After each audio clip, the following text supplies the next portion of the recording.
अस्सलाम वालेकुम। शुगर के कंट्रोल में जो सबसे ज़्यादा ज़रूरी लोगों का सवाल है, क्या वो ज़ियाबतीस को अद्वियात लिए बगैर कंट्रोल कर सकते हैं या नहीं कर सकते? तो उसके लिए एक ही जवाब है कि जी, वो इसको ज़रूर कंट्रोल कर सकते हैं।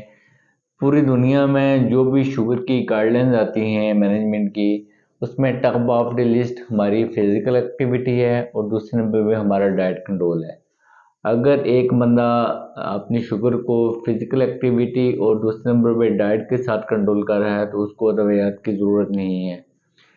शुगर के कंट्रोल के लिए ये शर्त है, जब भी आप फिजिकल एक्टिविटी या डाइट के साथ अपनी ब्लड शुगर को कंट्रोल कर रहे हैं तो साथ साथ आप इसको चेक एंड बैलेंस रखें कि क्या वो आपकी ब्लड शुगर नॉर्मल रेंज में आ रही है या नहीं आ रही।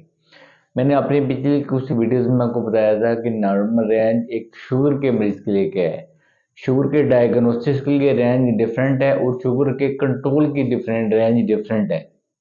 जब आप अद्वियात ले रहे हैं या डाइट के साथ अपनी शुगर को कंट्रोल कर रहे हैं तो आपकी खाली पेट शुगर गाइडलाइंस ये कहते हैं कि 130 से नीचे रहनी चाहिए और खाना खाने के 2 घंटे बाद आपकी ब्लड शुगर 160 से कम या कुछ बुक्स कहती हैं 180 से कम रहना चाहिए। बहरहाल 160 से तो कोशिश करें कि नीचे रहे तो ये सबसे ज़्यादा आइडियल है। जब भी आपने अद्वियात के बगैर शुगर कंट्रोल करनी है तो आपने किन किन चीज़ों का ख्याल करना है। पहले नंबर पे जो आपको मैंने फिजिकल एक्टिविटी बताई है उसके लिए ये कहा जाता है कि एक शुगर का मरीज कोशिश ये करे कि एक हफ्ते के अंदर तकरीबन 30 मिनट वॉक करे और 5 दिन वॉक ज़रूर करे। मतलब 5 डेज अ वीक वॉक होनी चाहिए और 2 दिन वो अगर गैप करना चाहे तो वो कर सकता है। दूसरे नंबर पे जो टाइप 2 डायबिटीज़ होते हैं उसमें जो मेजर रिस्क फैक्टर होता है वो हमारा वेट होता है।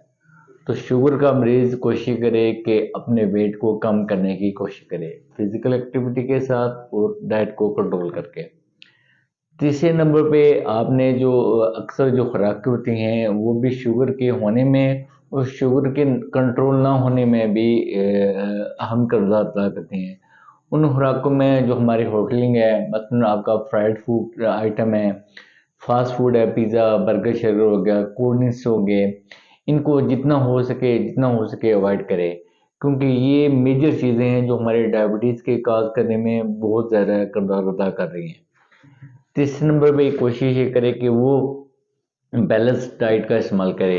ये ना करे कि अपने वज़न को कम करने के लिए सारी चीज़ें छोड़ दे, लिमिटेड सी अशिया इस्तेमाल करे।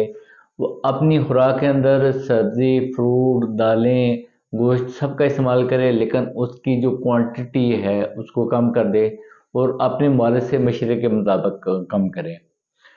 चौथे नंबर पे आपने ये करना है कि वो लोग जो जिनमें फिजिकल एक्टिविटी का या वर्जिश का भुगतान है वो कोशिश ये करें कि फिजिकल एक्टिविटी को तरजीह दें।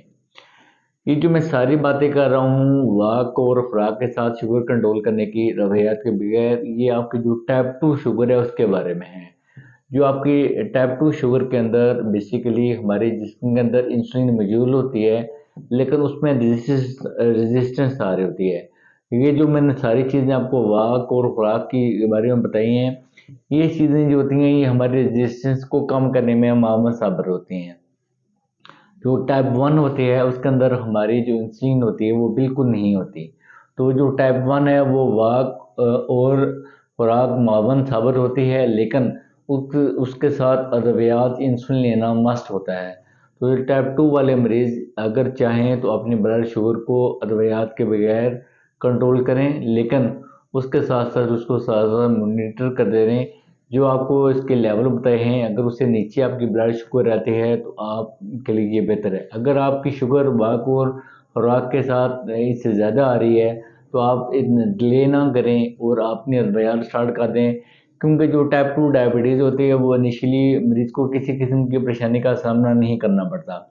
लेकिन जो टाइम गुजरता जाता है टाइप 2 अपने असरात शो करना स्टार्ट कर रही है और शुगर को की पेचीदगियाँ हैं वो शुगर के मरीज़ में ज़ाहिर होना स्टार्ट हो जाती हैं। शुक्रिया।